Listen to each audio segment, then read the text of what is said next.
Bonjour à tous, ici Kraken Création et on se retrouve pour ce 8e épisode de Planète Zoo, débuter une franchise sans banqueroute et avec style. Donc dans le 7e épisode, on s'était quitté après avoir créé l'enclos des suricates qui est ici. Et ma foi, j'en suis plutôt satisfait. Je ne sais pas ce que vous en pensez. Voilà, n'hésitez pas à me le dire dans les commentaires. Je trouve que on a quand même ce style aride, désertique, sableux au niveau du sol avec toutes ces rocailles, ces quelques plantes éparses et tout ça, qui est pas trop mal réussi. Voilà, j'espère que ça vous plaira. J'ai fait quelques petites modifications, quelques ajouts depuis la dernière vidéo. Notamment ici, donc j'ai mis au-dessus du muret des finitions avec des planches en bois et une petite barrière où les visiteurs peuvent s'appuyer et puis qui leur donne encore un petit peu plus d'envie de ne pas l'enjamber. On voit que voilà, ça arrive à peu près au niveau du torse des adultes, donc je pense qu'on reste assez cohérent avec quelque chose d'un vrai zoo. Peut-être qu'il aurait fallu qu'il y ait une espèce de bordure tout le long de 20 ou 30 cm qui empêche les gens de pouvoir vraiment se coller au muret. Mais un peu comme on retrouve sur l'enclos ici des phacochères, vous voyez comme ça. Mais honnêtement, ça va. Je trouve que c'est pas mal. Le réalisme est là, autant que je suis capable de le faire en tout cas. Et voilà, en tout cas, le résultat final me plaît. Et il fonctionne bien, autant du côté des visiteurs qui sont contents de les voir, que du côté de ces petits suricates qui sont absolument magnifiques. Très très très mignons. Hein. Très mignons. Regardez-les là en train de faire la sentinelle. Ils ont pas mal de jeux, j'ai fait en sorte qu'ils aient leur souhait d'optimisation à 100%. Ici le tunnel, la termitière, ils ont un terrier ici. Je crois qu'il y a une balle de tennis à l'intérieur, ouais voilà, avec quelques couchages. À l'intérieur aussi, j'ai mis un petit peu de tôle le long des murs. Alors j'ai pas fait de box ni quoi que ce soit, ça viendra peut-être plus tard, mais voilà, il y a encore trop de choses à faire avant ça sur lesquelles se concentrer. La fontaine, un petit jet d'eau ici qui est masqué au milieu des pierres. Voilà, je me disais qu'on pouvait imaginer que ça fasse une petite retenue d'eau ici, une petite mare, une petite flaque naturelle. Et que ça pourrait rendre heureux nos petits compagnons. Voilà, on voit qu'ils creusent des terriers aussi également. Hop là, on le voit celui-là qui est en train d'y aller. Est-ce qu'il y en a qui serait à l'intérieur du... Ah ouais, il y en... non, il n'y a personne dedans. Il n'y a personne dedans. Tac. On pourra mettre une télé avec la vision à l'intérieur du terrier. Mais est-ce qu'on le fait tout de suite? Ouais, pourquoi pas, allez. On va en mettre une là, regardez, hop. Tac. Et donc là, on va appeler... alors, il faut que je me rappelle comment on fait.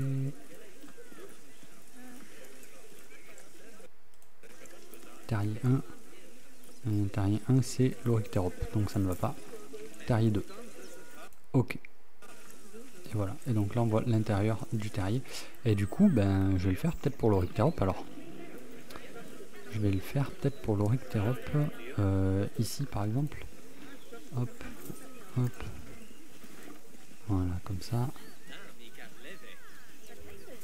Tac. Voilà. Ok. Tac.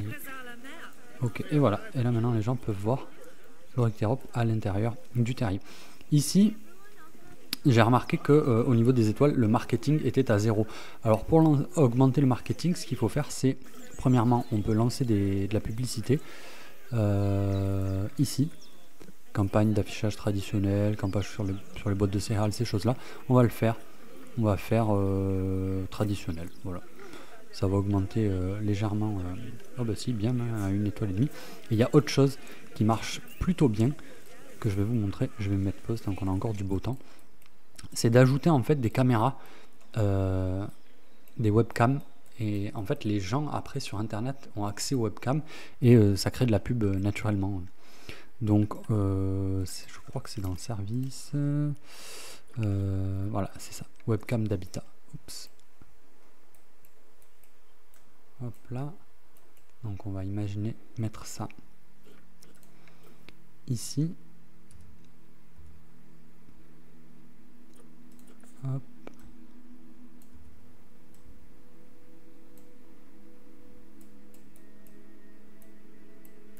Voilà, comme ça. On va l'orienter un petit peu vers le bas. Ça m'a l'air pas mal. Et on va regarder qu'est-ce que ça montre. Ah, c'est parfait. Regardez. Les gens auront la vue sur l'intérieur de l'habitat ici, donc quand ils viendront dormir, quand ils viendront jouer à la balle, éventuellement si je mets une écuelle avec de la nourriture. Donc ça, c'est vraiment génial. Ça fait que les gens, depuis l'extérieur, depuis Internet, pourront consulter les vidéos. Et donc ça, on peut du coup le reproduire voilà, autant qu'on veut. Pourquoi pas en mettre... qu'est-ce que c'est là? Ah ouais, ok, en fait, le soigneur, il dépose la bouffe ici en plein milieu comme un cochon. D'accord, très bien. Et bien alors, pourquoi pas en mettre une ici? Pourquoi pas en mettre une ici? Puisque, hop, X, tac. Donc, on l'oriente un petit peu vers le bas. Et du coup, hop, on peut l'orienter un petit peu vers là. Pour que, voilà, en se disant, comme ça, on va les voir en train de manger. Tout à fait. Voilà, on les voit en train de manger. On peut même orienter un petit peu par là. Bon, c'est pas là que je l'aurais mis en général. J'aurais plutôt mis ici pour avoir vu sur toute cette partie-là de l'enclos où a priori ils seraient plus nombreux. Enfin, et puis c'est là qu'ils circuleraient le plus. Mais c'est vrai que si la nourriture est ici, bon, pourquoi pas. Est-ce que... Ouais, je peux en mettre une ici. Hein. Au plus il y en a, finalement, au mieux c'est pour le marketing. Hein. Ça coûte absolument rien, ça coûte 150 $. On n'est plus du tout sur ces questions d'argent. C'est plus du tout un problème. Le fait de régler la banqueroute, c'est quelque chose dont on s'est occupé maintenant il y a un petit moment et avec lequel on n'aura plus de problème. Maintenant, ce que je continue de vous apprendre, c'est voilà, des petits tips comme celui-là et puis de vous partager aussi ma vision de la création d'un parc. Hein. Ok. Donc je vais avoir un peu de mal à revenir sur les premiers enclos qui sont vraiment pas très beaux parce qu'à l'époque le problème de l'argent existait, hein, mais je le ferai un jour. Alors là, donc pendant notre absence, je me suis aussi attelé à rajouter ici comme ça assez rapidement, sommairement de la végétation, des bordures hein, pour rendre le tout un peu plus réaliste et agréable. Et ici donc j'ai fait la grande bordure ici qui délimite le chemin de vision de l'habitat et le chemin de l'allée principale de circulation dans le zoo. Voilà, donc j'ai repris exactement les mêmes plantes pour garder une espèce de charte graphique que sur l'enclos des phacochères ici. Voilà, je trouve que c'est assez réussi. Encore une fois, n'hésitez pas à me dire ce que vous en pensez ou à me donner des conseils. Voilà, donc là, on s'était arrêté, comme je le disais, avec cette partie de l'enclos des suricates. Et je vous avoue que j'ai très envie, cette partie-là me plaît beaucoup, plus que cette partie-là qui avait été faite un peu à la hâte et que je vais avoir du mal un petit peu à reprendre. J'ai bien envie qu'on fasse le prochain enclos ici en face. Donc on va partir sur peut-être un enclos style zèbre, gazelle, autruche, ces animaux-là. J'hésitais un petit peu avec les fennecs parce que les fennecs on risque d'avoir un enclos très similaire à celui des suricates. Voilà, c'est à peu près la même variété d'animaux dans le sens où ils sont voilà, très petits, ils aiment le sable et je me disais que ça aurait pu être bien aussi d'avoir du coup une zone ici qu'on pourrait appeler une zone comme ça plus désertique, plus aride. Voilà, j'ai hésité longtemps et je me dis que non, c'est pas grave, on pourra le faire un petit peu plus loin, l'enclos des fennecs dans le style de l'enclos des suricates, et peut-être que du coup ça me redonnera l'énergie et le plaisir d'améliorer la zone qui est vers là-bas. Du coup, on va faire un enclos plus commun. Voilà, je vais juste essayer peut-être de faire une estrade pour venir observer comme ça des animaux qui seraient en contrebas. Ça me paraît être une bonne idée. Ou alors peut-être creuser le sol et commencer à faire un petit peu de terraforming. Voilà, peut-être un peu un mix des deux. Une petite estrade et également creuser le sol. Voilà, écoutez, je vous propose de partir tout de suite dans la création de cet habitat en speed build. Et puis, donc moi je vous laisse là et je vous retrouve à la fin de la création. Bye bye!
Et bonjour à tous, je vous reprends, j'ai fini la construction de cet enclos à peu près, évidemment il n'est pas complètement terminé, mais j'en suis pas peu fier, je savais pas trop où j'allais au départ, je savais pas quel style j'allais lui donner, ni quel animal j'allais réellement mettre à l'intérieur.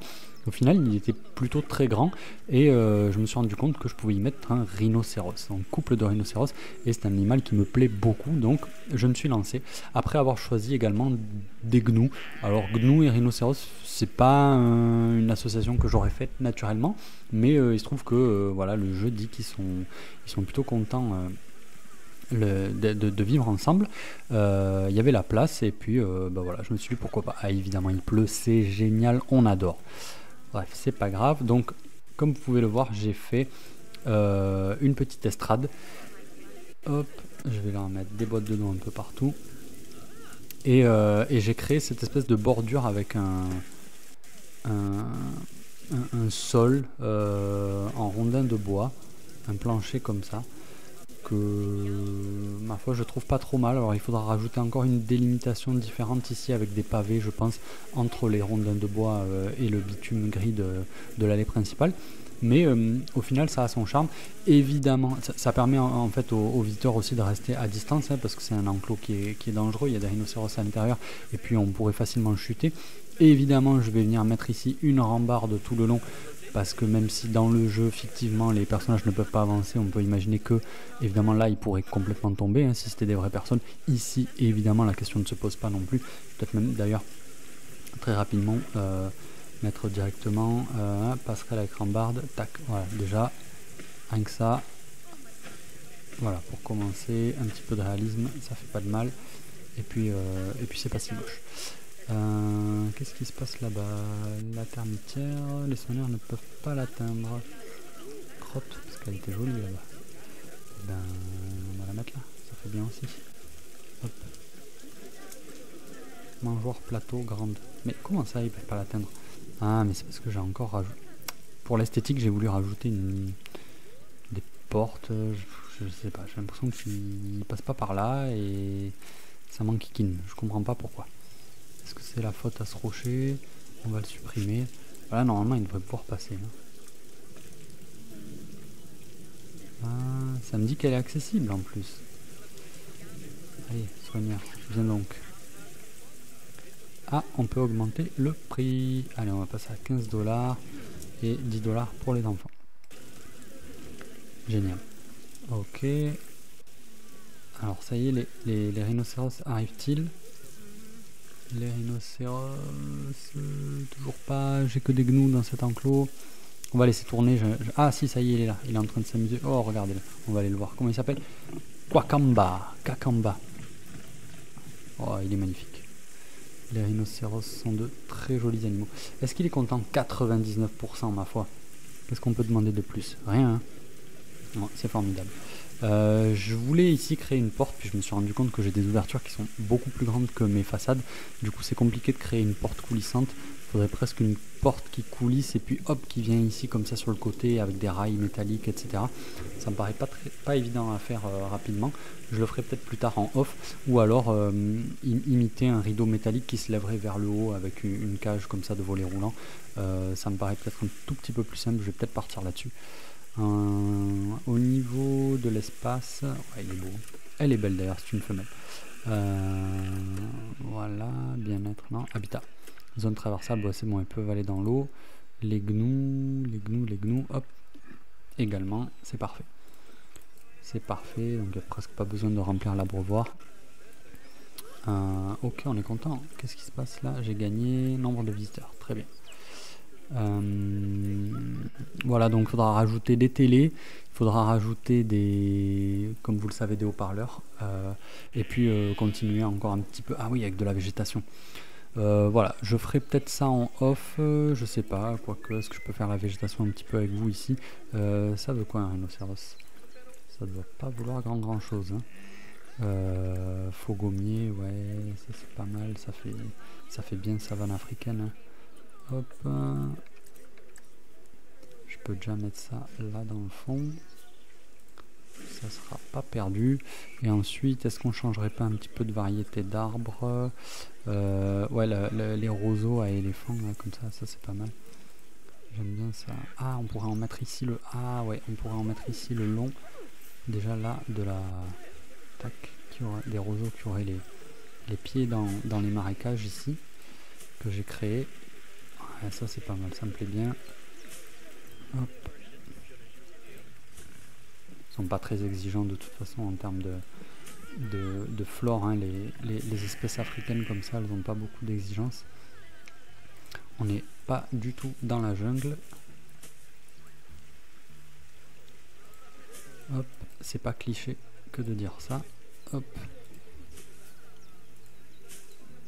Voilà. Est-ce que je me fais toute cette rangée? Oui, bah pourquoi pas, maintenant qu'on est parti. Hop, ça va remplir un petit peu. Ouais, pas tellement quand on est de ce côté-là, mais c'est pas grave, nous on sait que ça y est. Sol pleureur, pain d'Alep, ouais, un gros arbre. Évidemment, il faudra mettre un petit peu ces touffes là un peu partout qui habillent vachement. Un ébène du Mozambique. Ouais, ça c'est pas mal ça. On va mettre ça. Il est très très beau cet arbre. Je crois que je l'ai jamais mis dans le jeu. Je le trouve très joli. Ça me plaît beaucoup. Ça me plaît beaucoup. D'ailleurs, on va mettre le grand. Hop. On va mettre le grand. Hop. Peut-être pas le doubler. Non, comme ça. Très bien.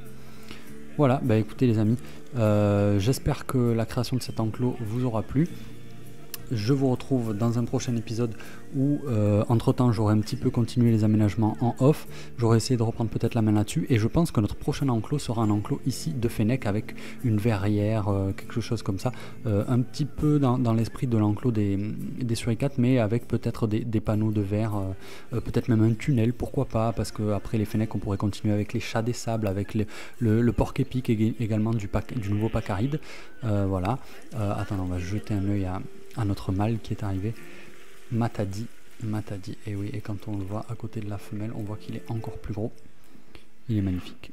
J'espère que vous appréciez. Moi j'aime beaucoup. Regardez-moi ça. Très très belle bête. On va jeter un œil à nos gnous aussi qu'on a un petit peu oublié. Faudra évidemment aussi un jour que j'imagine aménager l'intérieur des enclos, créer des espèces de backstage, créer des cloisons, etc. à l'intérieur. Voilà. Écoutez, pour l'instant, je trouve qu'on est pas mal. Je vais vous laisser sur cette fin d'épisode. Et donc, comme je le disais, la prochaine fois, on se verra pour un petit tunnel en verrière avec des petits animaux du pack aride de ce côté-là du zoo. J'espère que cet épisode vous aura plu. N'hésitez pas à mettre un commentaire, activer la cloche, je pense que c'est peut-être un petit peu présomptueux, mais laissez-moi un commentaire, lâchez un like, ça fera bien plaisir. Je vous souhaite une bonne soirée, un bon appétit, une bonne nuit, une bonne journée. À ciao, bye bye sur la chaîne de Kraken Création.